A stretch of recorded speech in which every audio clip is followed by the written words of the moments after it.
उसके पहले हम लोग D9 तक के हम लोग देख चुके थे। ठीक है। अब इसके बाद होता है D10। ठीक है।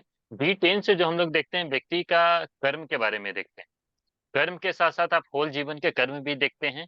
और इसके साथ साथ हम लोग जब तक कर्मों का पूरा नाश नहीं होगा तब तक आपको मोक्ष की प्राप्ति नहीं हो सकती है। और एम राइट? यस या नो? सही बात है ना? जब तक आपके सारे कर्मों का नाश नहीं होगा तब तक आपको मोक्ष की प्राप्ति नहीं हो सकती है। ये सारे कर्मों का ये चीज देखने का स्टडी भी हम लोग कुंडली के 10वें स्थान से करेंगे। ठीक है। इसके साथ साथ हम लोग D12 का स्टडी हम लोग करते हैं, जो माता पिता वंश पूर्व जन्म संबंधित। ठीक है। इसके बारे में D12 का बारे में हम लोग करेंगे। D16 जो होता है आपको चल संपत्ति सामान्य सुख खुशी, इसके बारे में हम लोग स्टडी करते हैं। D16 D20 जो होता है, फिर इसके बाद आध्यात्मिक और पूजा आराधना के फल आपको कितना मिलेंगे उसके बारे में। D24 जो होता है ज्ञान प्राप्ति करना, शैक्षणिक सफलताएं के बारे में, इसके बारे में D24 का हम लोग स्टडी करते हैं। और फिर इसके बाद D27 जो होता है शारीरिक क्षमता एवं कमजोरियों के बारे में। D30 जो होता है आपको दुर्भाग्य बुराई और अरिष्ट के बारे में हम लोग स्टडी करते हैं। D40 जो होता है सामान्य शुभ प्रभाव। ठीक है। D45 जो होता है, हाँ एक बात और बता दीजिए, D40 है ना बहुत गजब का चार्ट है। अगर मान लीजिए आप किसी का चार्ट उठाएं, मान लीजिए मिथुन लगन का कुंडली है। ठीक है। और उस व्यक्ति का सूर्य की महादशा चालू हो जाए। ठीक है। और सूर्य तो आप कहिएगा तृतीय का दशा चालू हो गया, भाई तुमको कष्ट परेशानी बढ़ने लगेगी। आप तो यही कहिएगा प्रथम दृष्टया में, काय कि मार्केट से हुए तीसरा स्थान। अगर D40 में वो एक अच्छे भाव का स्वामी बन जाए, एक अच्छा जगह प्लेस्ड हो जाए, तो हम लोग कह देंगे कि आपको शुरू में थोड़ा परेशानी होगी, उसके उपरांत पूरा ओवरऑल दशा अच्छी जाएगी। लीजिए, समान शुभ या अशुभ प्रभाव मिलेगा आपको यहाँ से पता चलेगा। अगर मान लीजिए आपका लग्नेश का दशा चल रहा है और D40 में आप जाइए, तो D40 में वो किसी बुरे भाव का ऑन होकर के बैठ गया, तो शुरू में थोड़ा आपको अच्छे मिल जाएंगे, मगर ओवरऑल देखिएगा तो भी मीडियम हो जाएंगे। फिर आप तो कहिएगा भाई मेरा लग्नेश का दशा है, क्यों नहीं अच्छा मिल रहा है। तो आपको इतना जानकारी देखते हुए सारा चीज पहलू का विचार करके तब आपको विचार करने होंगे। अब तो पहले हम लोग खाली खाली क्या पढ़े थे कि लग्नेश का दशा शुभ होता है जातक के जीवन में। अब कितना शुभ होगा कि नहीं होगा, अब यहाँ से हम लोग पढ़ेंगे। जैसे किसी व्यक्ति ने चोरी करते हुए पकड़ा गया। ठीक है। अब वो व्यक्ति चोरी किस परिस्थिति में जाके किया है, ये आपको लगन चार्ट नहीं बताएगा। कि वो 10 दिन से भूखा है, भोजन चाहिए इसलिए चोरी कर लिया, कि उसको चोरी करना पेशा है, ये चीज की जानकारी आपको डिविजनल चार्ट से सारा देगा। ठीक है। फिर इसके बाद आपको एक डिविजनल चार्ट्स में और भी एक चार्ट होती है, जिसको हम लोग कहते हैं, क्या उसका नाम है, नाम नहीं याद आ रहा है जी उसका भी।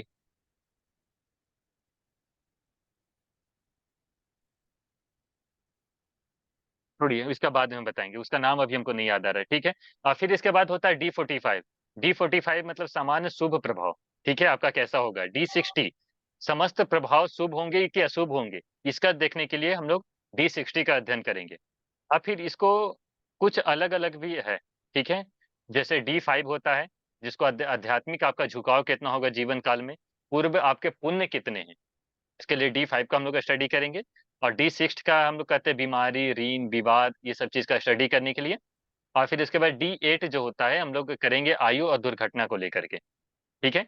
इसके बाद कुछ कुछ और भी चीजें चार्ट्स होंगे जो हम लोग एक्स्ट्रा जो इधर 10 ठो पढ़ रहे हैं, जो D5 D6 D8 D11 ये सब चीज जो हो रहा है। और फिर D72 नवांश अष्टमांश, नवांश का अष्टम भाव का अध्ययन, आपका भाग्य में कितना अवरोध आएंगे उस चीज का स्टडी यहाँ होगा।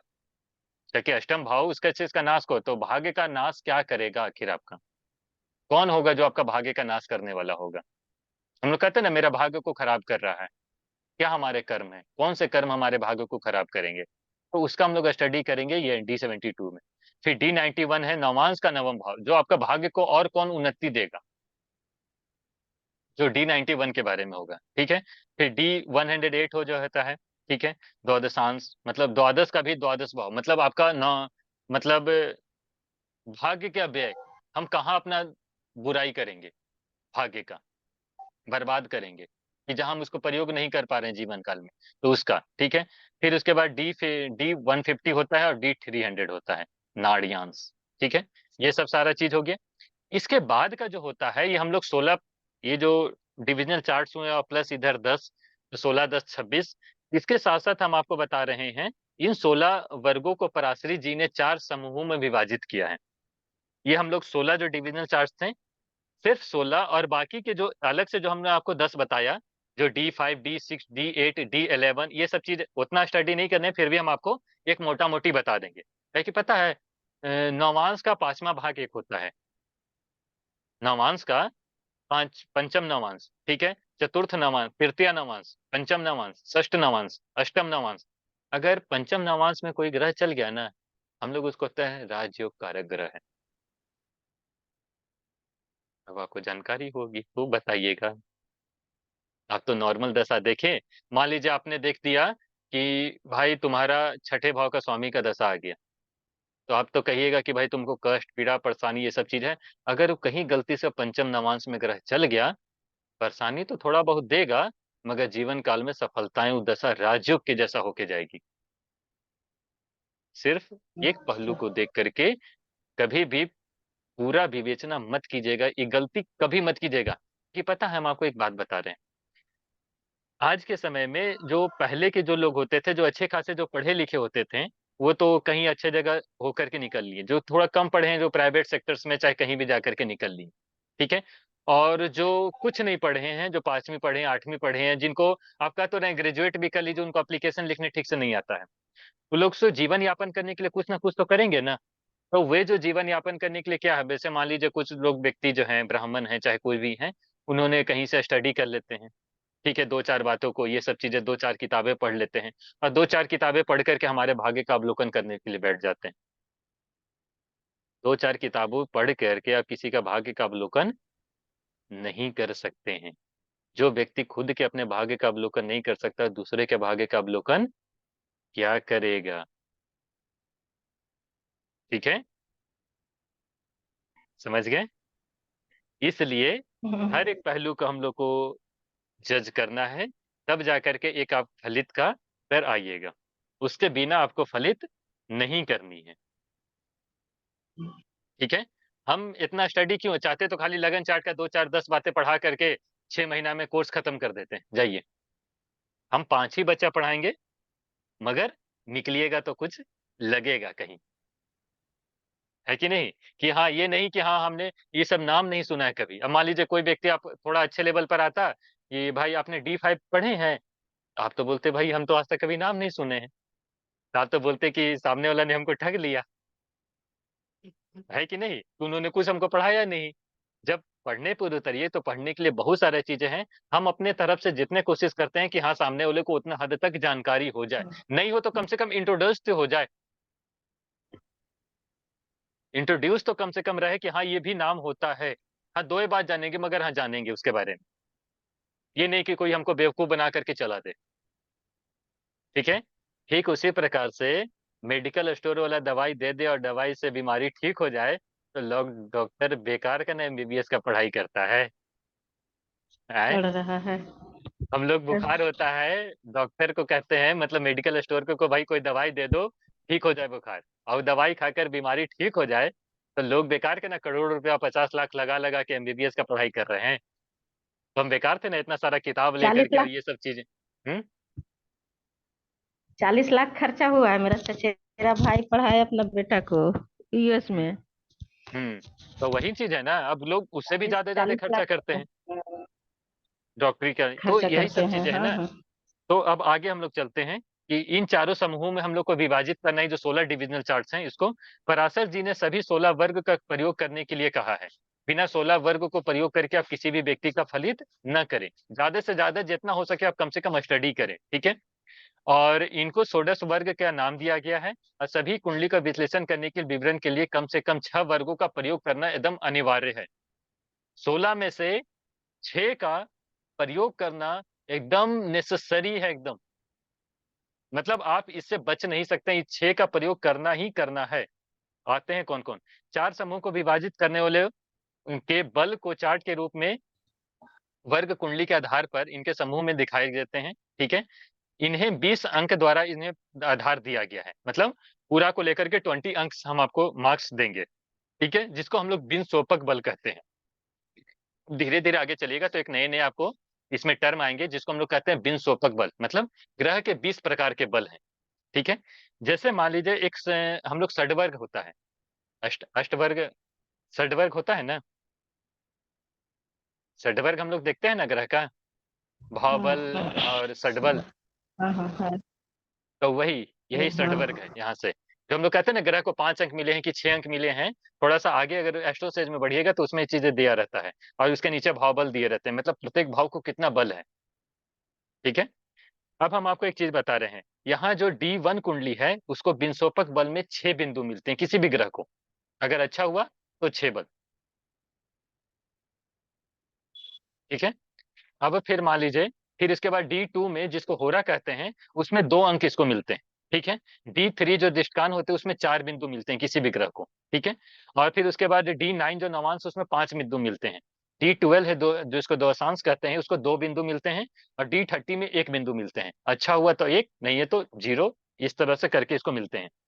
अब ये टोटल मार्किंग को अगर हम ऐड करते हैं तो लगन को 6 बिंदु, और फिर D2 को 2, तो 6 2 8, दिष्टकांड D3 को 4, 8 और 4 12, और D9 को 5, 12 5 17, और D12 को 2, 17 2 19, और 1 20। ठीक है, मतलब षडबल में इसको 20 पॉइंट यहाँ मिले। तो 20 पॉइंट में जो ग्रह को जितने ज्यादा बल मिलेंगे उतने ज्यादा वो ग्रह बली है। अच्छा। ठीक है, हर पॉइंट पर आपके जीवन में फल भी बताए गए हैं। फिर आगे जब हम आपको षडवर्ग ये सब चीज हम पढ़ाएंगे तो इसमें अलग अलग प्रकार का फल भी बताया गया। जैसे मान लीजिए किसी ग्रह को केवल 2 ही पॉइंट मिले 20 में से, तो उसका एक अलग विवेचना होगा। 3 पॉइंट मिले हैं तो उसका एक अलग फल होगा उसके जीवन। जैसे कहा जाता है ना कि षडबल में कि टोटल जैसे 7 बिंदु होते हैं, इसमें टोटल सबसे हाईएस्ट पर है। ठीक है, 7 में से आपको किसी को 6 पॉइंट मिले हैं, किसी को ओवरऑल करके उसको बैठाया जाता है। टोटल जो सातों ग्रह हैं, जो आरा ग्रह हैं जिसको मेन कहते हैं, सूर्य चंद्रमा ये सब जो लेकर के टोटल, राहु केतु को इसमें काउंट नहीं किया जाता क्योंकि वो छाया ग्रह है। ठीक है, उसमें से जब आप उसको स्टडी कीजिएगा तो जिसमें सबसे ज्यादा हर ग्रह को अलग अलग करके पॉइंट दिया जाता है 10 में से। उस 10 में से कितने पॉइंट मिले हैं उस आधार पे, जैसे कहा जाता है गुरु को 10 में से इतने अगर भाव बिंदु मिल रखे हैं, में से 6 है, तो कहते हैं व्यक्ति का ज्ञान का लेवल अच्छा रहेगा, व्यक्ति को जीवन में जमीन जायदाद ये सब चीज का प्रॉपर्टी का सुख मिलेगा। अगर 8 बिंदु है तो उसका अलग फल होगा, 9 बिंदु है तो उस खाली उस षडवर्ग में इतना ताकत है कि अगर आप उस पे ही खाली फलित कीजिएगा कि व्यक्ति के बारे में 1000 बातें बता सकते हैं उस ग्रह से।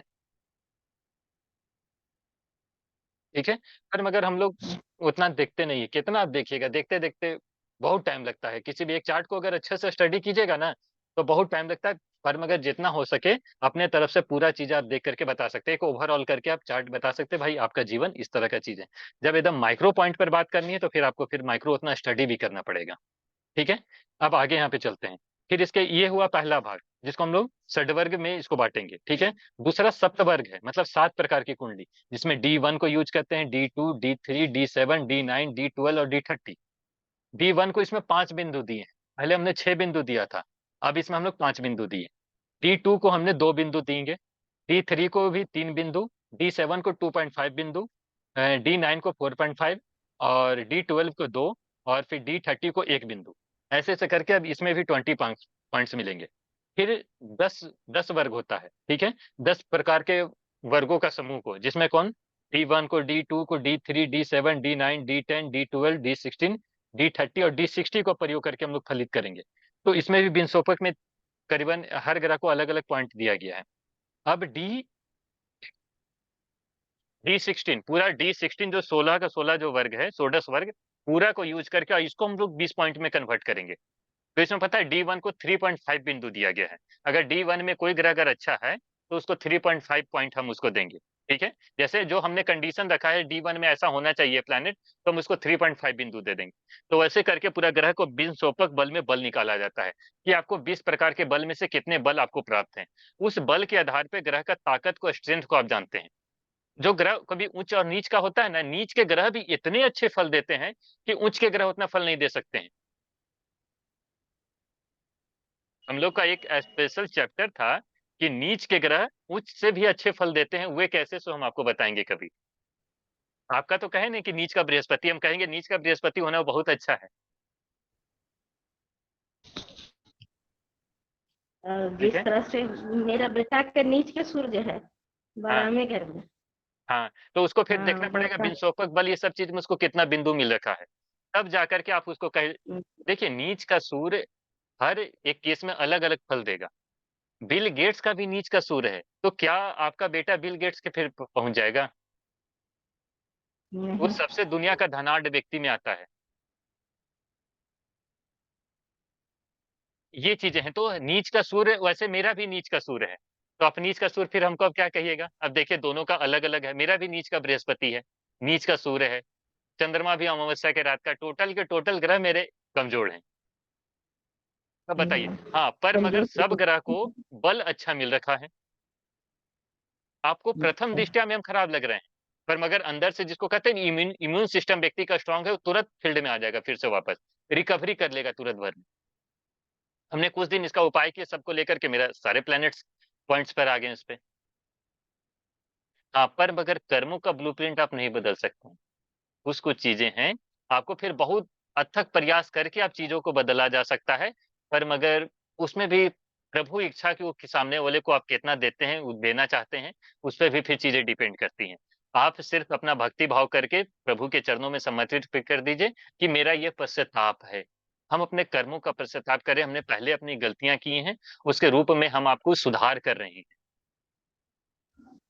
ठीक है। तो जैसे आप ये कीजिएगा तो हमारे जीवन से कष्ट परेशानी ये सब चीज कम होने लगेगी। चाहे न तो अष्टम भाव को जितना आप उसको अच्छा करते जाइए, आपके जीवन से परेशानियां खत्म हो जाएंगी, क्योंकि अष्टम भाव जो होता है मृत्यु तुल्य कष्ट बताता है अच्छा। कि आपके जीवन में कितना मृत्यु तुल्य कष्ट होने वाला है।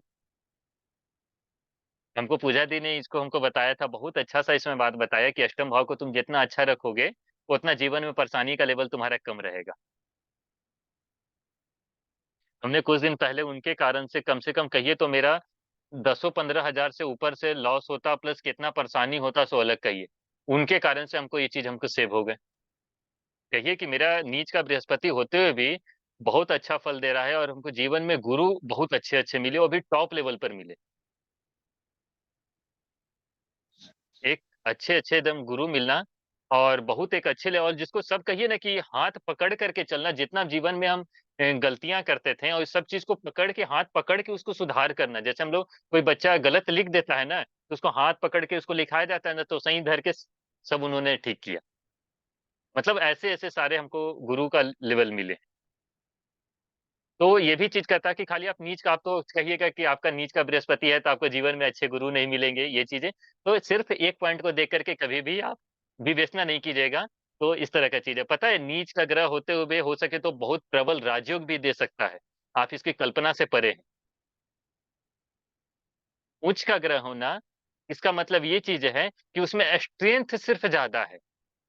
ग्रह नीच का, उसका स्ट्रेंथ लो है, आपको ताकत देनी होगी उसको। ग्रह शुभ है कि अशुभ है, ये आपको बाद में पता चलेंगी। हम लोग उसी को शुभ और अशुभ मान लेते हैं। गलती हम लोग का सबसे बड़ा यहाँ पर हम लोग करते हैं। उच्च का नीच का होना सिर्फ एक राशि वाइज स्ट्रेंथ है। भाव चलित क्यों बताया गया है? भाव की प्रधानता, राशि की उतनी प्रधानता नहीं है। ज्यादा तवज्जो आपको भाव को देना होगा, नीच का ग्रह किस भाव में जाकर के बैठ रहा है। यही नीच का बृहस्पति नवम स्थान में होते हुए भी व्यक्ति को ज्यादा बुरा फल नहीं देगा वो। यही नीच का बृहस्पति हो सके तो व्यक्ति को ईश्वरीय कृपा भी दे देता है। ऐसे व्यक्तियों पर ईश्वरीय कृपा भी बरस जाएगी। अब आपको जब क्लासेस जब आगे बढ़ेंगे तो आपको एक दो चैप्टर्स हैं इसमें पढ़ाना है, ज्योतिष और ईश्वरीय कृपा। जैसे रामकृष्ण परमहंस हुए, ठीक है, उन्होंने जन्म लिया तो जन्म होते कोई नहीं जान रहा था कि वे ऐसे लेवल पर चले जाएंगे। तो ईश्वरीय कृपा कब, आप कैसे जानिएगा कि जो चार्ट है ये व्यक्ति का ईश्वरीय कृपा इस पे आने वाली है? हम बता तो रहे 16 साल तक मेरा भी अवस्था आप नहीं कर सकते थे कि हम 20वां साल में जाकर के हम ऐसे बन जाएंगे। ये 4 साल में ऐसा क्या भाई चेंज हो हाँ। गया जीवन में?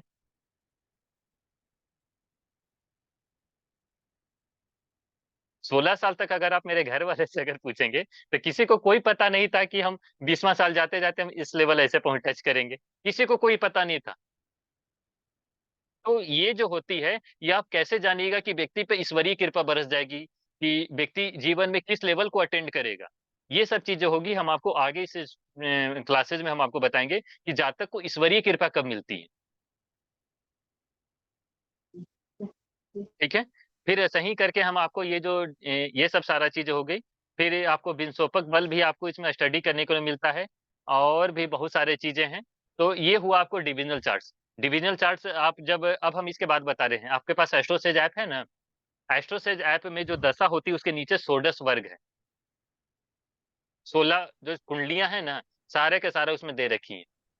आप उसको दे देखिए, रखी है, हाँ आपको हाँ वहां से समझ में आ हाँ। जाएगा। भाई अभी हमने जो आपको बताया इसका हम आपको पिक पिक हम अभी आपके ग्रुप में भेज देते हैं, सारे लोग को, आप लोग को मिल जाएंगी। ठीक है।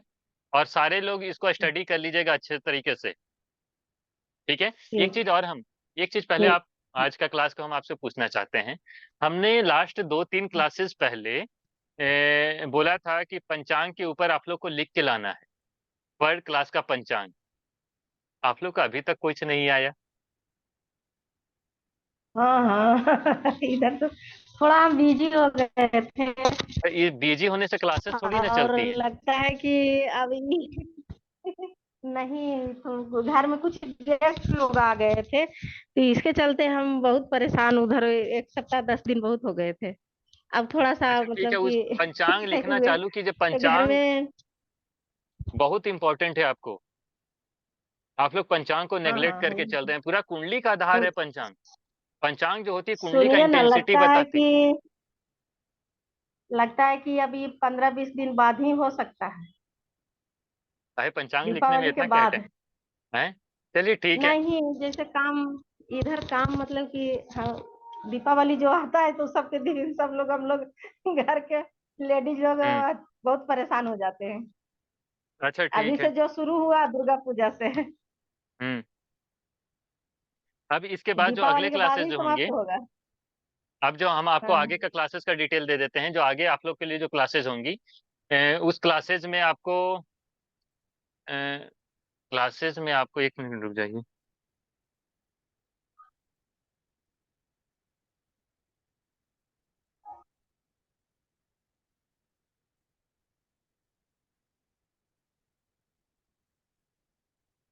जो आगे का जो क्लासेस होंगी डिविजनल चार्ट्स के ऊपर होंगी। ठीक है। डिविजनल चार्ट्स के में आज हम लोग का इंट्रोडक्शन क्लास था। इंट्रोडक्शन के बारे में आज हम लोग ने पूरा स्टडी किया। आज हम लोग सिर्फ जानना था कि एक डिविजनल चार्ट्स भी कुछ होते हैं, इसका बिनसोपक बल, ये सब चीज के बारे में। फिर इसके बाद का जो आगे क्लासेस चलेंगी कि डिविजनल चार्ट्स को के बारे में, हर चार्ट को ले लेके हम 2-2 लाइन कुछ कुछ चीजें हम आपको बताएंगे। कोई ग्रह अगर इस डिविजनल चार्ट्स में इस पॉइंट पर जा रहा है तो उसका क्या फल होगा। जैसे होरा का लेंगे कि कोई हाँ चंद्रमा के होरा में गया तो क्या फल होगा, सूर्य के होरा में जाएगा तो क्या फल होगा। तो इसका क्लासेस देखेंगे, क्या कि हम लोग का सेकंड ईयर में 2 से 3 क्लास ही हमने डिविजनल चार्ट्स को लिया है। ठीक है। डिविजनल चार्ट्स पे थोड़ा बहुत और इंट्रोडक्शन दे देंगे, और उसमें चीजें और भी बता देंगे डिटेल करके थोड़ा सा। फिर इसके बाद चैप्टर को क्लोज कर देंगे। फिर इसके बाद का और का भी जो टॉपिक्स हैं वो आगे हम लोग फिर स्टडी किया जाएगा इस क्लासेस को। ठीक है। डिविजनल चार्ट से संबंधित और भी कोई क्वेश्चन है तो बता सकते हैं, नहीं तो फिर क्लास ओवर करना है। नहीं, अभी तो फिर बोले हैं कि भेजने के लिए, तो उस पर कुछ मतलब हम लोग अपने से पढ़ के देख लेंगे, उसके बाद पूछेंगे ना। चलिए ठीक है। आप लोग सारे लोग को स्टडी हम्म, करना है, स्टडी कीजिए, उसके बाद का फिर आगे हम बताएंगे आप लोग को। ठीक आगे है। बताएंगे, सभी लोग हाँ। को राम राम। हम्म, नमस्कार। राम राम।